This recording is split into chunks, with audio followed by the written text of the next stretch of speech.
అబ్బో ఇక్కడ కేజీ చీరలు కొంటే అర కేజీ చీరలు ఫ్రీ అంట. మంగళ్య షాపింగ్ మాల్, కేజీల్లో సేల్, టన్నుల్లో ఆనందం. తెలుగు సుధాకర్ అవును వాడు మా ఇన్స్టిట్యూట్ కమెడియన్స్ వాడు అనకూడదు. ఈ వాడు వీడు ఎందుకు వస్తున్నాయంటే ఇప్పుడు ఒక విషయం చెప్పాలి మీకు. ఈ మధ్య రాజేంద్ర ప్రసాద్ చూశారు, తను స్టేజ్లో రాజేంద్ర ప్రసాద్ నా రూమ్మేట్, చక్రపాణి, రోజారమణి, తరుణ్ వాళ్ళ ఫాదర్. మేమందరం ఒకే దగ్గర ఉండేవాళ్ళం, 10 రూములు ఉండేవాళ్ళు. ఈ చదువుకునే వాళ్ళందరూ ఫిల్మ్ ఇన్స్టిట్యూట్, తమిళ్, మలయాళం, కన్నడ అందరూ బ్యాచ్లు. ఆ స్టేజ్ మీద రాజేంద్ర ప్రసాద్ చాలా చూస్తుంటాను, వింటున్నాను, నేను కలిసి చాలా కాలం అయింది. ఎందుకు అతివాగుడు? నాకేం బాధలా రాజేంద్ర ప్రసాద్ చూసినా కూడా. వాడు నాకు కనపడితే నేను నేరుగా కూడా చెప్తాను, మీరు వీలైతే ఈ వయసు అయిన వాళ్ళకి మైకులు ఇవ్వకండి స్టేజ్ మీద. నేను చెప్తున్నాను, ఎవరికి కావాలండి మా అనుభవాలు. సీనియర్లని రెస్పెక్ట్ ఇస్తున్నాము. సినిమాలో మార్కెటే సీనియర్. ఏంది సీనియర్? ఇప్పుడు నేను సీనియర్ ఏంటి? నాకేమన్నా నేను సీనియర్ అని 100 కోట్లు ఇస్తారా? ఎవరికి ఇస్తాడు 100 కోట్లు? మార్కెట్ ఉండేవాడికి ఇస్తాడు. 100 కోట్లు ఇస్తారా? రాజమౌళి సీనియర్, రాజమౌళి కంటే ఎంతో మంది సీనియర్లు. లేకపోతే మొన్న పుష్ప డైరెక్టర్, ఆయనకంటే ఎంతో సీనియర్లు ఉన్నారు. వివేక్, ఆయన కూడా వివి వినాయక్. మరి ఆయనకి ఏంటి పాపం, ఒకప్పుడు ఆయన పెద్ద ఇట్లు ఇచ్చాడు కదా, సీనియర్ కదా, ఇవ్వండి. తప్పు చెప్తే మీరు చెప్పండి, లేదు సార్ మీరు తప్పు అని నన్ను అడగండి, ఎందుకంటే మీరు సీనియర్. నేను అనేది సీనియారిటీ ఎవరికి కావాలమ్మా ఇక్కడ? నేను వచ్చి మీకు ఏంది నేను మీ క్లాసులు తీయాలంటే మీరు మాకంటే చాలా ఇంటెలిజెంట్, పిల్లలు చాలా ఇంటెలిజెంట్ ఇప్పుడు. సో కాబట్టి నేను ఏంటంటే, ఆయన ఆ రోజు మాట్లాడాడు ఏదో దాని గురించి కొన్ని విన్నాను నేను, తప్పే. ఇప్పుడు నేను ఎందుకు గుర్తొచ్చింది తెలుసా, సుధాకర్ వాడు అని అనకూడదు. ఆ చనువుతో నా క్లాస్మేటు ఉన్నాడు కదా అని అనేసాను. అన్న తర్వాత నేనే ఫీల్ అవుతున్నా, వెంటనే రిలీజ్ అయిపోయాను. అలాంటిది అంత పెద్ద మాట ఆలీనో ఎవరినో అనడం, రోజా అనడం. నువ్వేంట్రా లైఫ్ ఇచ్చే చింతకాయ? ఎవడికెవడు లైఫ్ ఇవ్వలేమమ్మా. I don't believe this concept. ఒక ఛాన్స్ ఇచ్చుంటారు మీరు నాకు, అందుకని మీరు నాకు లైఫ్ ఇచ్చేసినట్ట. ఆ తర్వాత నేను పోరాడి కష్టపడి అది అది అది ఎన్నో ట్రావెలింగ్, ఏదో గౌరవానికి చెప్తాం. నా కవిత ఏదో ఛాన్స్ ఇచ్చింది అంతవరకే. అందుకని నన్ను అరే విజయబాబు నేను ఛాన్స్ ఇచ్చాను రారా అన్నాను అనుకోండి, నా ఫీలింగ్ ఎలా ఉంటుంది?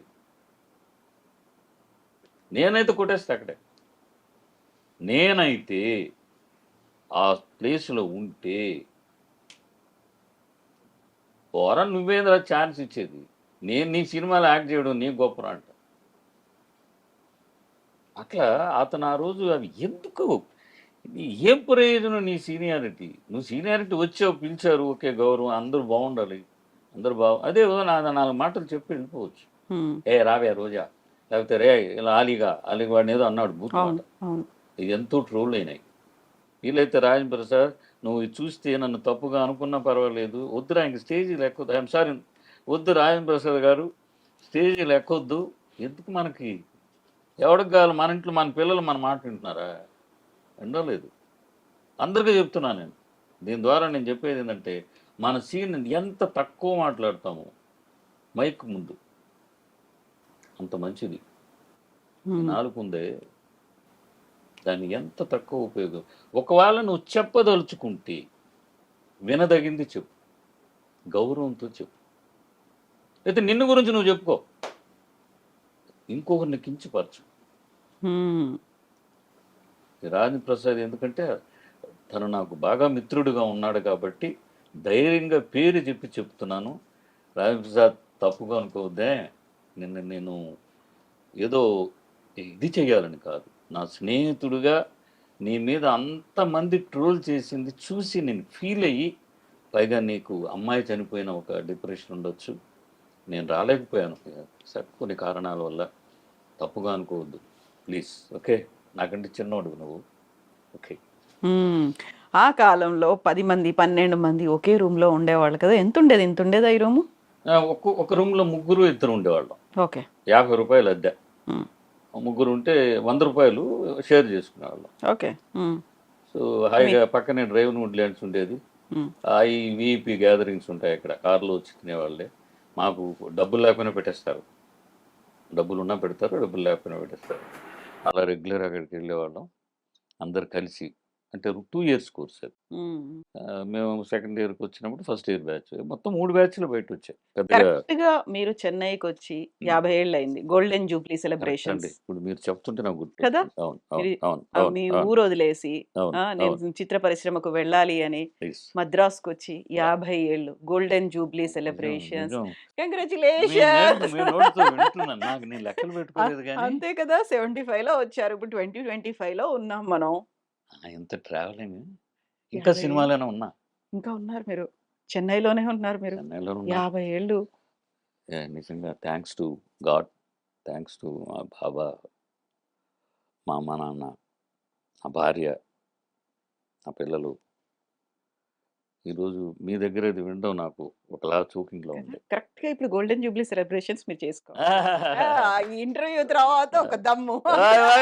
Super super super super, I like this. Interview తర్వాత నిజంగా అండి. నేను నేను అంతే కదా. ఒక దీనికి 50. నా ఫ్యామిలీ అండి, నా వైఫ్ కారణం. కష్ట సుఖాల్లో తను నాకు బాగా తోడుగా ఉంది, ఇప్పటికీ ఉంది. I should say my sisters, నాకు 2 అక్కలు చెల్లెళ్ళు, వాళ్ళు కూడా నాకు అన్ని విధాలుగా. ఆ తర్వాత నాకు వచ్చిన బంధువర్గం, మా అల్లుళ్ళు, అక్కలల్లుళ్ళు, వాళ్ళు వీళ్ళు అందరూ నన్ను ప్రేమిస్తారు. మా అక్క పిల్లలు అమెరికాలో చాలామంది ఉన్నారు. అందరికీ మామ, చిన్నాన్న, పెదనాన్న అలా ఉండాలి నా ఫ్యాన్స్ వాళ్ళు. ఇప్పుడు నేను ఇది చూశారనుకోండి, ఫస్ట్ నాకు చేసేది ఏంటంటే థర్డ్ జనరేషన్ నాకు చేస్తారు. ఓకే. మీ ఇది చూస్తే పెదనాన్న సూపర్గా ఉంది, లేకపోతే చిన్నాన్న సూపర్గా ఉంది, మామయ్య స్టైల్ సూపర్, చాలా బాగుంది. చాలా బాగుంది, మీరు ఇలాగే ఉండండి, మీరు ఇలాగే తిరగండి అని. అది ఎంతో ఎంకరేజింగ్ ఉంటుంది. ఓకే. గుర్తు చేశారండి. Thank you very much. ఇప్పుడు మీ ఫ్యామిలీ గురించి మాట్లాడుకున్నప్పుడు ఫిల్మ్ ఇండస్ట్రీ అనేది ఒక ఎక్స్టెండెడ్ ఫ్యామిలీ లాగా. ఈ 50 ఏళ్లలో ఇక్కడ కూడా బోల్డ్ ఎంతమంది ఫ్రెండ్స్, మీరు మామ అని పిలుస్తారా, బాబాయ్ అని పిలుస్తారా, అన్న తమ్మి ఏమంటారో, వీళ్ళందరూ కూడా ఒక ఎక్స్టెండెడ్ ఫ్యామిలీ కదా. ఈ 50 ఏళ్లలో మనసుకి బాగా నచ్చిన వాళ్ళు ఉంటారు. ఇలాంటి వాళ్ళతో అసలు ఇంకా మాట్లాడొద్దు, జన్మలో వీళ్ళతో యాక్ట్ చెయ్యొద్దు. ఒక భయంకరమైనటువంటి కొన్ని నిజాలు ఉంటాయి, కఠినమైనటువంటి ఒక ఇన్సిడెంట్స్ అనేవి కూడా జరిగి ఉంటాయి. ఈ 50 ఏళ్లను రికలెక్ట్ చేసుకుంటే అలాంటివి ఎన్ని ఉన్నాయి? ప్రతిరోజు ఒక ఎక్స్పీరియన్స్. Everyday experience.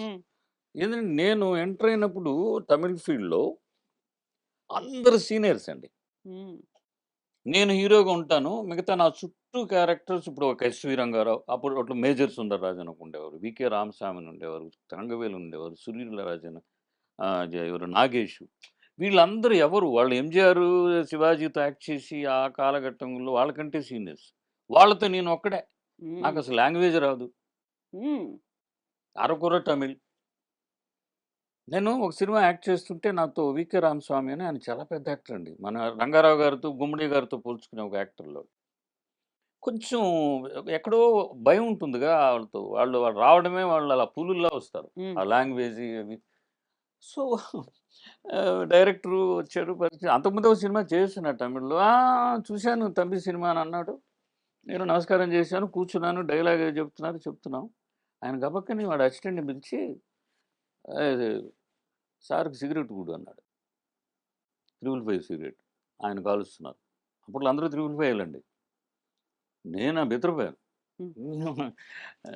వద్దు సార్ ఏదో తమిళ్లో చెప్పారు. తాగకపోయేవాళ్ళు అప్పటికి అలవాటు అలా ఉంది ఏదో ఒకటి అరని అప్పుడే నేర్చుకున్నాం. ఆ స్టైల్ కోసం నేర్చుకునేది, అది అలవాటు అయిపోద్ది. ఆయన అడిగారు అలవాటు ఉందా లేదా అని, లేదు సార్ ఇప్పావదని, ఇన్నికి ఇప్పావది ఇప్పు అని స్టార్ట్ చేసేయాలి. వాడు ఇచ్చాడు, అది చేతిలో పెట్టుకొని గమనున్నా. ఇది అంటే ఆయనకి సిగరెట్ అన్నాడు. ఇదేందిరా అని నాకు, లేదు సార్ అట నేను బయట పోయి కాల్చుకుంటాను అంటే ఇచ్చాడండి. ఇప్పుడు సొల్లు అంటే ఏదో అసిస్టెంట్ డైరెక్టర్ నువ్వు చెప్పరా అన్నాడు, ఆయన ఏదో డైలాగ్ చెప్తున్నాడు, నేను ఫ్రీగా కంఫర్టరీ. ఆయన తర్వాత చెప్పాడండి ఎందుకు నాకు సిగరెట్ ఇచ్చాడు తెలుసా, ఆయన నేను ఒకటైపోవాలంట, నాలో భయం పోవాలి, ఫ్రెండ్స్ అవ్వాలి. ఎంత బాగుందండి, బాగుందా లేదా? అవును. నా తండ్రి వయసు ఆయన వస్తే మొత్తం లేస్తారు యూనిట్లో. ఆయన ఎంత ఒక నటుడిని తీసుకురావడానికి హ్మ్. ఆ వాతావరణం ఈరోజు ఉందా? ఉందా చెప్పండి? మీకు సినిమాలు తెలుసు. సో, అలాంటి సినిమా చూసా నేను. అలాంటి చాలామంది వ్యక్తులతో చూసా. ఒక సినిమా నేను తమిళ్‌లో నేను 'పడికాదనం' అని ఒకటి చేశానండి. హ్మ్. అది పెద్ద హిట్. సూపర్ హిట్ అది. సూపర్ హిట్ అది. మన 'శివాజీ గణేషన్' గారు, 'రజనీకాంత్' నేను ముగ్గురు బ్రదర్సు. నా క్యారెక్టర్ ఈరోజు నన్ను 'పడికాదనం నువ్వు' అని పిలుస్తారిక్కడ. హ్మ్. హ్మ్. అది అలా నిలిచిపోయింది. కెరియర్‌లో ఒక్కొక్కరికి మన 'చిరంజీవికి' 'జగదేక వీరుడు అతిరూప సుందరి' మనం ఎన్ని సార్లైనా చూస్తాం. హ్మ్. నేను హ్మ్. ఇప్పుడొచ్చినా చూస్తా. హ్మ్. ఎన్నో చేశారు గొప్ప సినిమాలు చిరంజీవి. సో, ఆ సినిమా అయిపోయింది. ఏదో ఒక సినిమాకి నన్నడిగారు. హ్మ్. అడిగిన తర్వాత అందులో ఇంకొక హీరో ఉన్నాడు. ఓకే. ఒప్పుకున్నాను. ఊటీలో షూటింగ్. ఎక్కడ స్టే చేస్తాం? నేను అవన్నీ కనుక్కుంటానండి. ఆటిల్లో చాలా క్లియర్‌గా ఉంటా. హ్మ్. డబ్బులు తర్వాత. ఏదో చెప్పారు ఇక్కడ, ఇక్కడ అని. ఊటీలో అప్పట్లో ఏంటంటే ఫెర్నెస్ ప్యాలెస్ ఉండేది. అదే హీరోస్‌కి బావుంటుందది. హ్మ్. రిచ్‌గా, కాస్ట్‌లీ. అక్కడే సార్ రూమ్‌లు అన్నారు. గుడ్. అప్పుడు సెల్ ఫోన్‌లు అయన్నీ లేవు. హ్మ్. ఇంట్లో ట్రైన్ ఎక్కితే అక్కడికెళ్ళి మనం ఫోన్ చేసి చెప్తాం. ఎక్కారా? భోంచేశారా? హ్మ్. ఎక్కడున్నారు? అవన్నీ కథలు లేవు. అవన్నీ అవన్నీ ఉండవు. లేవు హ్మ్. ఇప్పటిలాగా. సో, నేను, మేకప్ మ్యాను అందరం వెళ్ళి ట్రైన్‌లో ఎక్కడో దిగాం. మేట్టుపాళెం అంటాం. అక్కడి నుంచి ఊటీకి కారు వచ్చిందండి. వెళ్తే నా కారు ఆ హోటల్‌కెళ్ళలా. హ్మ్. వేరే హోటల్ దగ్గర ఆగింది. హ్మ్. అక్కడే వెంకటేశ్వర రెడ్డి బైక్‌లేసాడు. సరే లోపలికి వెళ్ళాను. కౌంటరు. ఆహ్, నేను అడిగిన ఆ హీరో పేరు చెప్పి, నాతో కూడా యాక్ట్ చేస్తున్న హీరో. ఆయన ఇక్కడ ఉన్నారా? చూడండి ఎంత క్రిమినల్ మైండో. హ్మ్. తప్పేముందండి? నా అవును. గురించి నేను వాడుకుంటున్నా. అవును. ఇతరులను జడపడానికి కాదు. లేదు సార్ ఆయన ఫెర్నెస్ ప్యాలెస్‌లో ఉన్నారు. మేకప్ ఎంతో చెప్పాను. మెటీరియల్ సామాన్లు దించొద్దు. ఉండనివ్వు సూట్‌కేసు కార్‌లోనే. కారులోనే ఉన్నాయని. ఇప్పుడు నేను కోయంబత్తూర్ వెళ్ళాలి. అది కంపెనీ బండి. నన్ను పికప్ చేసుకుంది కంపెనీ బండి. నేను ఇప్పుడు నాకు కోయంబత్తూర్ వెళ్ళాలి. బండి ఏదైనా అరేంజ్ చేయగలరా అన్న. వాళ్ళకే ఉంది మేనేజర్ కౌంటర్‌లో. నో ప్రాబ్లమ్ సార్ అరేంజ్ చేస్తాను. సరే వాడు మేనేజరు సామాన్లు దించమన్నాను. క్యాష్ వాడికి తెలియదుగా. వాడు బయటకు వాడు లొకేషన్‌కి వెళ్ళిపోతారు. కాసేపట్లో బండి అరేంజ్ చేశారు. నేను కోయంబత్తూర్ వచ్చాను. కోయంబత్తూర్లో నాకు తెలిసిన ఫ్రెండ్ ఎవరో ఉన్నారు. ఆయన పట్టుకొని అప్పుడు ఫ్లైట్ లేదు. ఏదో పగలు ట్రైనో ఏదో అనుకుంటా కోయంబత్తూర్ నుంచి. వేసుకొని నైట్‌కి ఇంటికి వచ్చా హ్మ్. చెన్నైకి. చెన్నైకి. నా వైఫ్ ఏంటి ఇప్పుడు పోయారు ఇప్పుడే వచ్చారు. నిన్న నైట్‌కి పోయాను మరుసటి రోజు ఏం చెప్పలా. అండి వీళ్ళు తెల్లారుతున్న 100 ఫోన్లు అక్కడి నుంచి. హ్మ్.